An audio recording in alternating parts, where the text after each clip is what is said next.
Oslobađajući feralovce Marinka Čulića i Viktora Ivančića na suđenju 1998. godine, sudac Marin Mrčala kazao je kako je istina da su njih dvojica žestoko kritizirala Franju Tuđmana, ali ih ne može zbog toga osuditi, jer kritiziranje je naprosto novinarski posao. Bio je to sada već legendarni sudski proces pokrenut zbog Čulićeva teksta Kosti u mikseru iz 1996. godine, nakon Tuđmanova inzistiranja na tome da nalik na španjolskog diktatora Franka na području nekadašnjeg koncentracijskog logora Jasenovac pomješa kosti ustaških zločinaca i njihovih žrtava. Ako se nešto već želi posuditi od Španjolske, onda to može biti samo defrankizacija zemlje, a ne stvaranje fašo-komunističke države na čelu s polutanskim Tuđmanom, koji je jednim dijelom svojega trupla i udova sastavljen od Tita, a drugim od Pavelića, napisao je Čulić, što je bilo više nego dovoljno da baš na ovom primjeru vlast pokaže mišiće i prvi i jedini put primjeni izmijenjeni kazneni zakon po kojem su javni tužitelji mogli sami podizati optužnice ako bi ocijenili da je neki novinar vrijeđao najviše državne dužnosnike. Bilo je to zapravo ponovno uvođenje verbalnog delikta. Čuliću je suđeno jer je navodno htio škoditi Tuđmanovom državničkom i osobnom integritetu, prikazujući ga kao sljedbenika fašističko-komunističkog režima, a valjda kako bi optužnicu dodatno osnažio, Tuđman je tih dana kazao kako u Feralu rade ideolozi jugoslovenskog komunističkog režima, djeca oficira Jugoslavenske armije i potomci miješanih srpskih brakova. Takav odnos prema nezavisnim medijima bio je jedan od razloga odgode ulaska Hrvatske u Vijeće Europe. Ovo je tek jedna slika iz bogate karijere Marinka Čulića, koji je u više od 40 godina svog novinarskog rada ustrajno i dosljedno kritizirao svaku vlast, inzistirajući na pravu na slobodno iznošenje svog stava.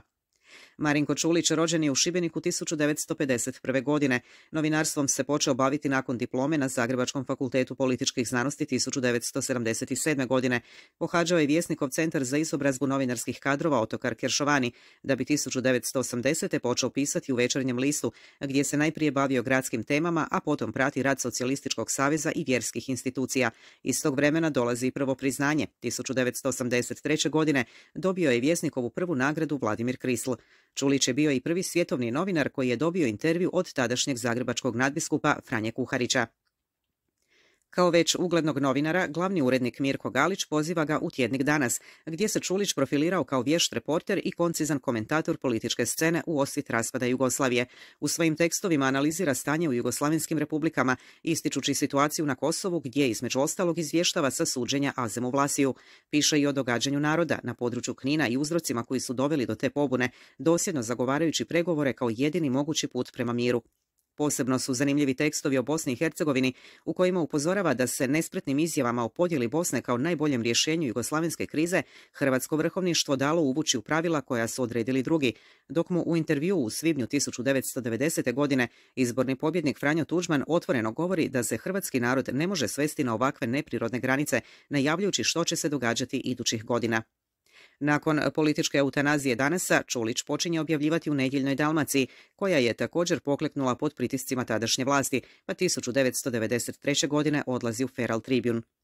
Čulićev kolumnistički stil odlikuje se lucidnošću i sposobnošću da jednostavnim novinarskim izrazom analitički objasni najkompliciranije političke teme, koje je, s naglaskom na kritiku tuđmanizma, sažeo i u dvije knjige: Tuđman, anatomija neprosvijećenog apsolutizma i Tuđman i poslije Tuđmana.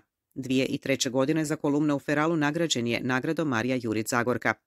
Dugi niz godina bio je i dopisnik francuskih radiostanica. Najneplodniji dio karijere provodi u drugoj polovici 2008. godine u Novom listu, gdje se našao nakon gašenja Ferala, budući da mu je tadašnji vlasnik novina Robert Ježić poručio kako je storniran do daljnjega, što je zapravo značilo da mu je zabranjeno pisati. U potrazi za svojim prostorom slobode 2009. godine prelazi u Novosti, gdje piše kolumnu Aritmetika politike.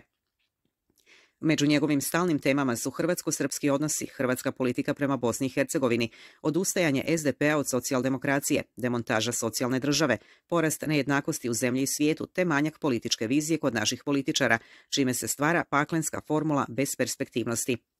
Čulićeva aritmetika pisanja sazdana je od suptilnog stilskog majstorstva koje nikad ne zakušuje analitičnost, od lucidnih zapažanja, izražene socijalne osjetljivosti i panoramskog pregleda nad političkim i socijalnim kretanjima na prostoru koji se danas naziva regijom.